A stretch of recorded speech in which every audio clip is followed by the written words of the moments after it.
आज इस चैप्टर की शुरुआत दो तस्वीरों के साथ कर रहा हूं। दो प्रदर्शन की तस्वीरें आपको दिखा रहा हूं। दोनों प्रदर्शन दिल्ली में हुए। दोनों के बीच 6 किलोमीटर की दूरी का फासला था बस। लेकिन दोनों की अहमियत इस देश के विपक्ष के लिए क्या है, आज आपको इस चैप्टर में पता चलेगा। एक प्रदर्शन दिल्ली के उन छात्रों का है जो बेसमेंट में पानी भरने से मारे गए 3 बच्चों की मौत के बाद से पिछले 3 दिन से भूखे प्यासे सारी पढ़ाई लिखाई छोड़कर अपने लिए सुरक्षित माहौल और गुनहगारों की सजा दिलाने की मांग कर रहे हैं। इस देश के बड़े बड़े नेताओं को ढेले भर का फर्क नहीं पड़ता कि ये छात्र क्या चाहते हैं, और इसलिए वहां कोई गया ही नहीं। दूसरा प्रदर्शन आज केजरीवाल जी की गिरती सेहत की चिंता में हुआ है। जिन नेताओं को छात्रों के मरने तक से फर्क नहीं पड़ता, वो केजरीवाल के गिरते वजन को लेकर इतने चिंतित हो गए कि आज जंतर मंतर पर बैठ गए साथ में और केजरीवाल के लिए आंसू बहा के आ गए। मतलब छात्र की मौत पे प्रायोरिटी नहीं है, केजरीवाल जी जेल में कितना 2 किलो 1 किलो वजन कम हो गया, ये इनके लिए इंपॉर्टेंट है।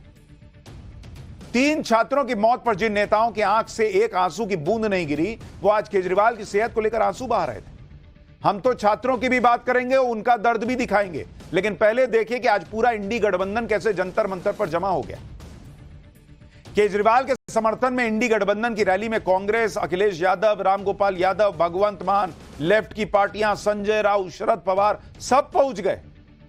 इन सभी के अंदर बड़ा दुख है कि केजरीवाल को फंसाया गया है और केजरीवाल की सेहत खराब होती जा रही है। इंडी गठबंधन की रैली से जमकर राजनीति की गई।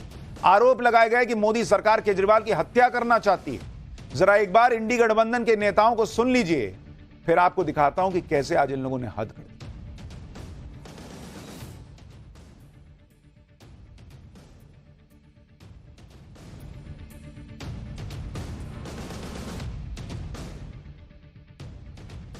अभी आपको थोड़ी देर में सुनवाएंगे कि इन लोगों ने क्या कहा है, लेकिन आप देखिए कि किस लेवल पे ये पॉलिटिक्स चली गई है।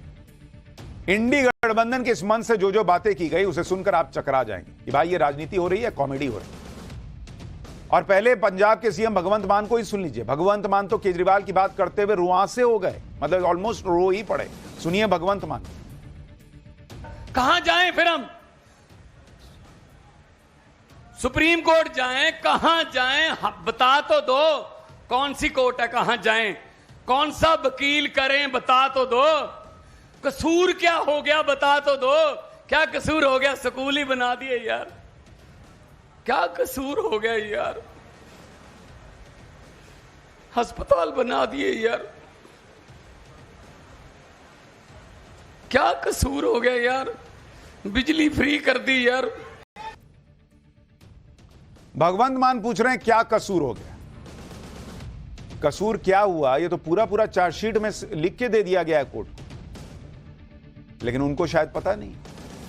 जिस जंतर मंतर पर इंडी गठबंधन की रैली हुई और केजरीवाल के समर्थन में बड़े बड़े दावे किए गए, मोदी सरकार पर हमला किया गया, उस जंतर मंतर से 6 किलोमीटर से भी कम की दूरी पर ओल्ड राजेंद्र नगर पड़ता है। जंतर मंतर से ओल्ड राजेंद्र नगर की दूरी 5 किलोमीटर या 5.8 किलोमीटर है, और जंतर मंतर से ओल्ड राजेंद्र नगर जाने में मात्र 16 मिनट का समय लगता है। क्या इंडी गठबंधन के नेता जो केजरीवाल के लिए जमा हो सकते हैं, वो ओल्ड राजेंद्र नगर जाकर छात्रों से नहीं मिल सकते थे? ओल्ड राजेंद्र नगर में पिछले 3 दिन से छात्र प्रोटेस्ट कर रहे हैं, उमस भरी गर्मी में सड़क पर बैठे हैं। मामला दिल्ली का है और दिल्ली में केजरीवाल की सरकार है, तो इंडी गठबंधन के नेता उस मामले में ज्यादा सक्रिय ही नहीं है। कोई नहीं गया भाई। इंडी गठबंधन के नेता हादसे पर दुख तो जता रहे हैं, लेकिन आम आदमी पार्टी और केजरीवाल का नाम तक नहीं ले पा रहे। और अब तो छात्रों ने भूख हड़ताल शुरू कर दी है। देखिए छात्रों के प्रदर्शन की तस्वीर देखिए और सोचिए कि क्या इन नेताओं को नहीं लगा कि वहां जाना चाहिए। हंगर स्ट्राइक पे बैठे हैं, क्या उम्मीद है प्रशासन से? कब तक इस तरह से आप लोग हंगर स्ट्राइक करेंगे? जैसा कि आप ये देख सकते हैं, 27 जुलाई की रात की बात है और आज 30 तारीख हो गई है। अभी तक प्रशासन की तरफ से कोई भी हमें आश्वासन नहीं दिया गया है, ना ही किसी भी छात्र को, जो हमारे 5 लोग मारे गए हैं भाई बहन, उनकी कंपनसेशन दिया गया है। प्रॉब्लम इसके अभी आने वाले सितंबर में मेंस हैं, नेक्स्ट ईयर मई में हम लोगों का नेक्स्ट ईयर के प्रीलिम्स हैं। ऐसे बहुत सारे यहाँ पर जितने भी छात्र बैठे हैं उन सबको चिंता बहुत है और दबाव बहुत है। पर संविधान की किताब लेकर के बैठे हुए, क्योंकि संविधान हमें right to life article 21A के तहत हमें राइट टू लाइफ का अधिकार देता है। और यहाँ पर जो जितने इंस्टीट्यूट हैं हमारे राइट टू लाइफ पे आघात कर रहे हैं। जो अवध ओझा जी इतने बड़े बड़े भाषण देते हैं, सोशल मीडिया पे ज्ञान देते हैं, दिव्य कृति जी इतने बड़े बड़े ज्ञान देते हैं, आज कहाँ है वो?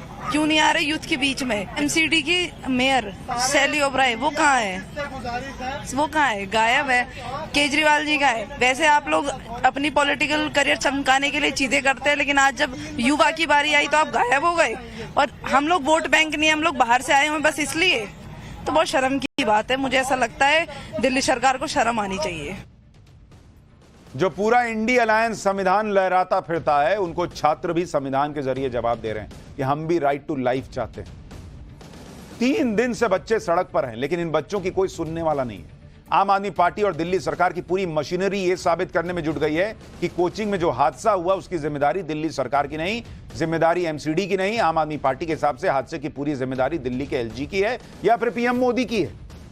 आम आदमी पार्टी के मुताबिक दिल्ली में जितने कोचिंग चल रहे हैं वहां बेसमेंट में क्लासेस चल रही हैं या लाइब्रेरी, ये देखने का काम एलजी का है या फिर पीएम मोदी का है। तो ये किस लिए सत्ता में बैठे हैं बॉस? दीजिए इस्तीफा, घर पे बैठिए ना, अगर एलजी और मोदी को ही देखना है सब कुछ। दिल्ली में जहां भी नाले जाम है, ओवरफ्लो हो रहे हैं, वाटर लॉगिंग हो रही है, उसे हटाने की जिम्मेदारी एलजी की है या पीएम मोदी की है। इनका कुछ नहीं है, ये सिर्फ क्रेडिट खाएंगे। और उसके बाद सवाल पूछ लीजिए तो सब मोदी से पूछो, हमसे मत पूछो। गजब की राजनीति कर रहे हैं बॉस। बच्चे मर गए, इस समय तो कम से कम थोड़ी संवेदना दिखा दीजिए। निर्लज्जता से सब डाल दो एलजी पर। संसद के बाहर आम आदमी पार्टी के सांसदों ने एलजी के खिलाफ नारेबाजी की, एलजी को बर्खास्त करने के नारे लगाए। संजय सिंह के हाथ में पोस्टर था जिसमें लिखा था छात्रों की हत्या की जिम्मेदार बीजेपी है। सुनिए जरा संजय सिंह को, फिर आपको बताऊंगा केजरीवाल की वो सच्चाई जो इंडी गठबंधन के नेता भी शायद ही जानते हो।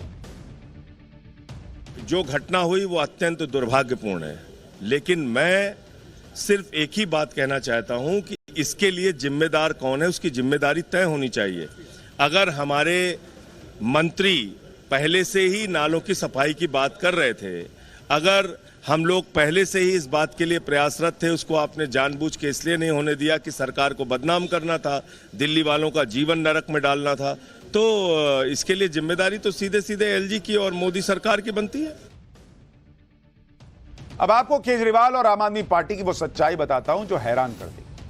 अरविंद केजरीवाल के लिए जमा हुए इंडी गठबंधन को भी शायद ये सच्चाई नहीं पता हो, और इसका खुलासा सोमवार को केजरीवाल की जमानत पर सुनवाई के दौरान हुआ। सीबीआई की गिरफ्तारी के मामले में सोमवार को केजरीवाल की जमानत पर सुनवाई हुई।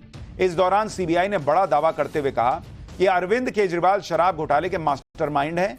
पिछले 1 महीने में केजरीवाल के खिलाफ कई सबूत मिले। केजरीवाल के खिलाफ सबूत देने वालों में आम आदमी पार्टी के ही नेता शामिल हैं।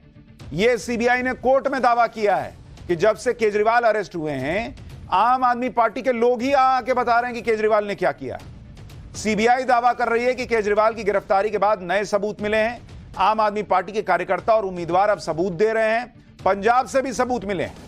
सीबीआई ने यह भी कहा है कि जो लोग पहले सामने नहीं आ रहे थे वो अब सामने आ रहे हैं। हमारे पास पर्याप्त सबूत है।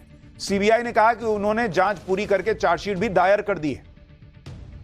सोमवार को हुई सुनवाई के बाद हाईकोर्ट ने केजरीवाल की जमानत पर फैसला सुरक्षित रख लिया, लेकिन सीबीआई के इस दावे ने सभी को हैरान कर दिया कि भाई आम आदमी पार्टी के लोग ही सीबीआई को सब बता रहे हैं।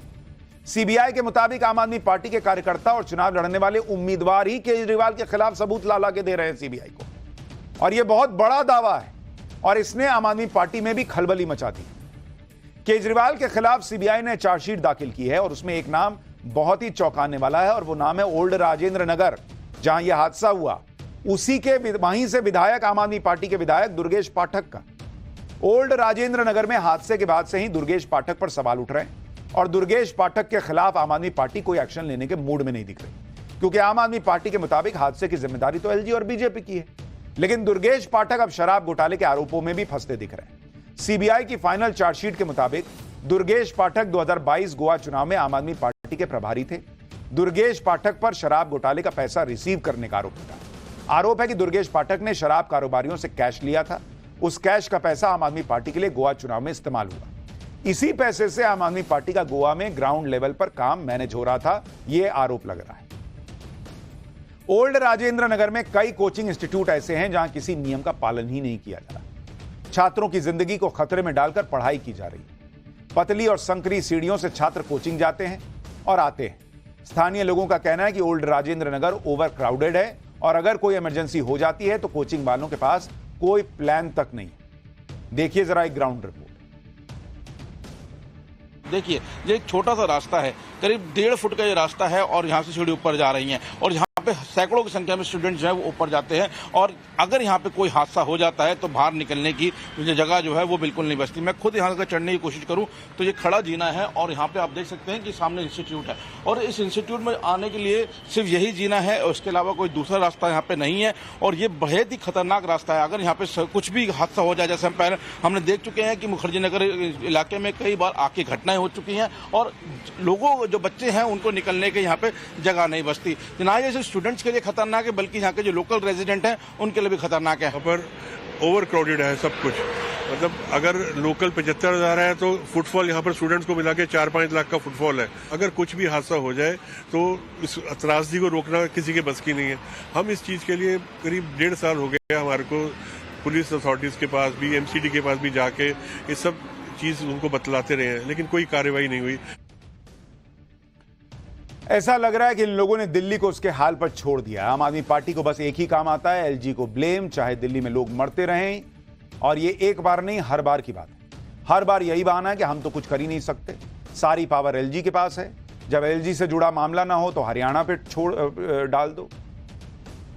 जब पराली जलने का मामला होता था, पंजाब में अपनी सरकार नहीं थी तो पंजाब पे डाल दो। मतलब कुछ भी अपने पे सवाल आए तो ढूंढो, आसपास कोई तो होगा, उस पे फेंको, निकलो। लेकिन देखिए क्या हालत हो गई है दिल्ली की।